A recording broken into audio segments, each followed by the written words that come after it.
আজ আমি চলে এসেছি প্রিন্সেস ঘাট। আজ আমি তোমাদের প্রিন্সেস ঘাট ও বাবুঘাটের সন্ধ্যা আরতিটা দেখাবো। আর এখানে এলে কিন্তু একদম মনটা পুরো ভালো হয়ে যায়। আশা করি আপনাদের খুব ভালো লাগবে। Hello friends, mom and daughter লাইফে সবাইকে ওয়েলকাম। আশা করি আপনারা ভালো আছেন ও সুস্থ আছেন। আজ আমরা যাচ্ছি কোথায় সেটা আপনারা অবশ্যই বুঝতে পেরেছেন থাম্বনেল দেখে। তো আমি এখন চলে এসেছি মাঝেরহাট। এটা হচ্ছে মাঝেরহাট স্টেশন। তো এখান থেকে আমরা আবার ট্রেন ধরব প্রিন্সেস ঘাট যাওয়ার জন্য।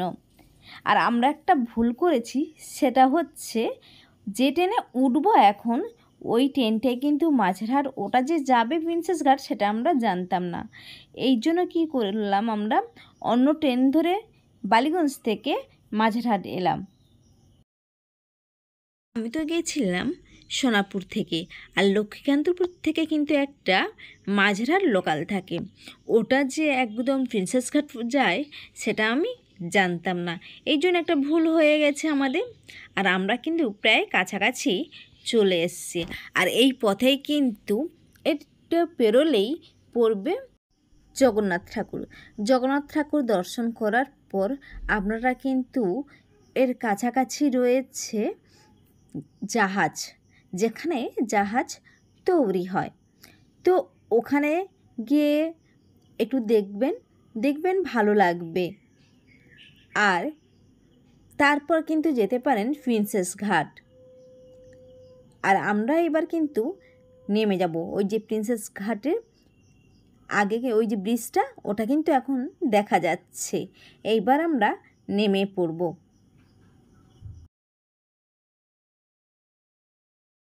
আমরা পৌঁছে গেছি প্রিন্সেপ ঘাট।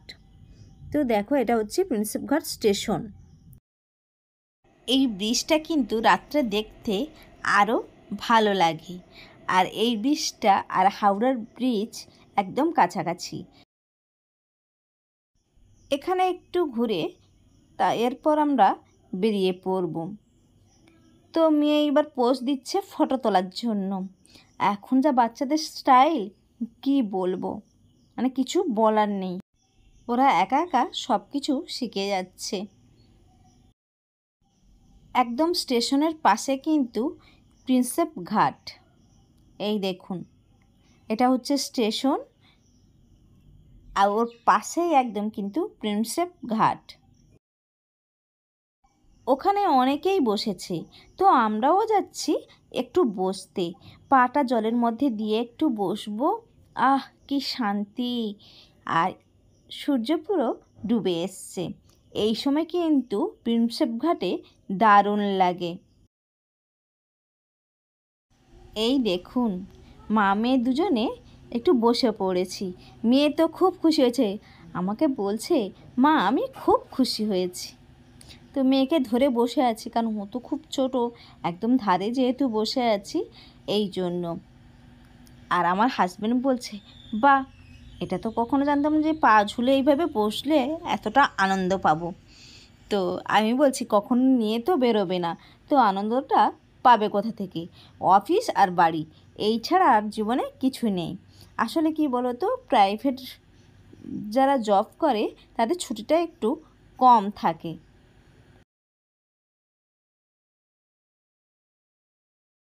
আমার হাজব্যান্ড আবার নৌকোতে উঠতে চাইছে, তা আমি বারণ করছি, কারণ নৌকোতে কি উঠবো, এখানে যতজন ওঠো 500 টাকা নেবে। তো আমি বলি, নৌকোতে কেন উঠবো? আর আমি আমার বাবার বাড়িতে যাই নৌকো পেরিয়ে, শ্বশুর বাড়িতে যাই ভ্যাসেল পেরিয়ে। আর নৌকোতে সত্যি বলতে নৌকোতে উঠতে ভালো লাগছে না, এই কারণে মানে এইটুকু ওঠার জন্য আধা ঘন্টা 500 টাকা নেবে। আর আমি তো বাবার বাড়ি, মানে বাবার বাড়ি যেহেতু গ্রামে, ওখানে নৌকো পেরিয়ে যেতে হয়, তো ওখানে নেয় 2-3 টাকা, আর এখানে 500 টাকা দিয়ে নৌকো চড়বো।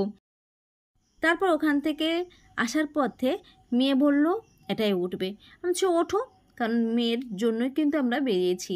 যেহেতু গ্রামে ছিলাম অনেক দিন, ছুটি পড়েছিল স্কুল থেকে, এই জন্য। আর ওখানে থেকে ওর এমন অভ্যাস হয়ে গেছে সবার সাথে, ওর বাড়িতে একা থাকতে ওর আর ভালো লাগছে না, কান্নাকাটি করছে, জেদ করছে। তো তারপরে আমরা একদিন এই বেরিয়েছিলাম। তো আমি ভাবলাম যে মেয়েরও ভালো লাগবে, কারণ বাড়ি থেকে এসেও একা হয়ে গেছে পুরো। তারপর যেতে যেতে এই এক মন্দির, রাম মন্দির আছে, রাম ঠাকুর আছে, শিব ঠাকুর রয়েছে। তো একটু প্রণাম করলাম, তারপর চলে এলাম বাবুঘাট। আর দেখো এই সময় ট্রেন যাচ্ছে, একদম স্টেশনের পাশে কিন্তু গঙ্গা আরতিটা দেখতে পাচ্ছ। তো তোমরা যারা আসোনি তারা কিন্তু এসো, দেখবে তোমাদের কিন্তু খুব ভালো লাগবে। এখানে আরতি করার জন্য কিন্তু প্রস্তুতি চলছে সব কিছু।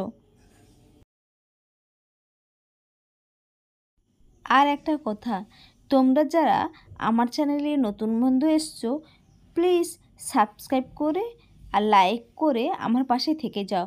আর হ্যাঁ, অবশ্যই কিন্তু শেয়ার করো। আর তোমাদের যদি এই ভিডিওতে কোনো কিছু ভালো লেগে থাকে, অবশ্যই কিন্তু কমেন্টের মাধ্যমে জানিও। আর এখানে কিন্তু আরতি শুরু হয়ে গেছে।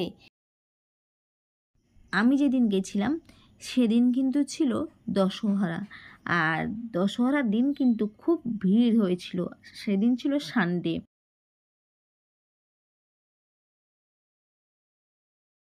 ওখানে যার জন্য আমরা চেয়ারে বসার সিট পাইনি, আর এখানে কোনো টিকিট কাটতে হয় না। সন্ধ্যে 6টার সময় কিন্তু শুরু হয়। শীতকালে বা এই গরমকালে কিন্তু একটু সময়টা চেঞ্জ হয়, নাহলে কিন্তু সন্ধ্যে 6টার সময় কিন্তু আরতিটা হয়। আর এখানে কিন্তু চেয়ারে বসার জন্য কিন্তু টিকিট কাটতে হয় না। আপনারা যদি আগে থেকে আসেন তবে কিন্তু চেয়ারে বসার সিটটা পাবেন। এখানে কিন্তু আপনারা একটু সন্ধ্যের দিকে আসবেন, দেখবেন আপনাদের কিন্তু এই গঙ্গার পাড়ে খুব ভালো লাগবে। প্রিন্সেস ঘাট আর এই গঙ্গা আরতি দুটোই যদি একসঙ্গে দেখেন তো খুব ভালো লাগবে। তো আমার এই ভিডিওটি আপনাদের যদি ভালো লাগে, অবশ্যই কিন্তু আপনার বন্ধুবান্ধব সবার মধ্যে শেয়ার করুন আর আমার পাশে থাকুন। গঙ্গা আরতি হয়ে গেছে, এইবার গঙ্গা মাকে প্রণাম করার পর গঙ্গার জল আমাদের মাথার উপর ছিটিয়ে দেবেন ওনারা। আমার এই ভিডিওটি যদি আপনাদের ভালো লেগে থাকে, লাইক কমেন্ট শেয়ার করবেন, আর এইভাবে সব সময় আমাকে সাপোর্ট করবেন। তো আজ আসি, আবার অন্য কোনো দিন নতুন কোনো ভিডিও নিয়ে হাজির হয়ে যাব। সবাই ততক্ষণ ভালো থাকবেন, সুস্থ থাকবেন। Bye bye.